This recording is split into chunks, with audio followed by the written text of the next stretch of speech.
सभा दिनको तयारी थियो, जुन अघिल्लो दिन साँझ पर्दै थियो।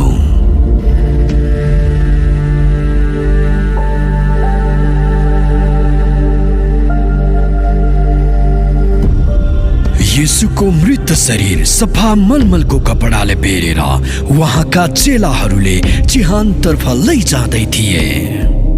चट्टानमा खोपेर बनाएको नयाँ चिहानमा येशूको मृत शरीर राखे चिहानको ढोकामा ठुलो ढुङ्गा गुडाइदिए र तिनीहरू गए। तब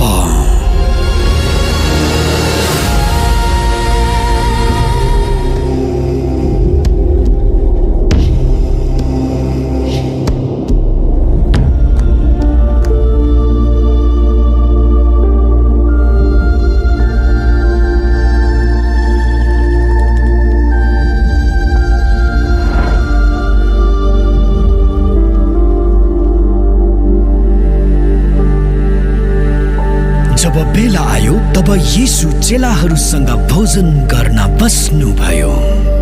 उहाँले रोटी लिनुभयो र धन्यवाद चढाउनु भएपछि त्यो भाँच्नुभयो र उहाँका चेलाहरूसँग बोल्दै दिनुभयो।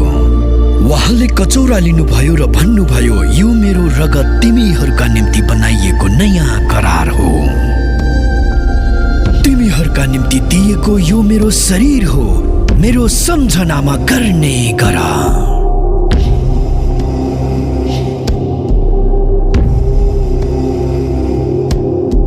साताको पहिलो दिन मिरमिरे उज्यालोमा मरियम मग्दनी र अर्की मरियम चिहान हेर्न आए। परमेश्वरको एउटा स्वर्गदूत पहिले नै स्वर्गबाट आउनु भएर चिहानको ढुङ्गा हटाइसक्नु भएको थियो। त्यही समय येशू ख्रीष्ट निन्द्राबाट बिउजनु भइकन दौडी उठ्नु भयो।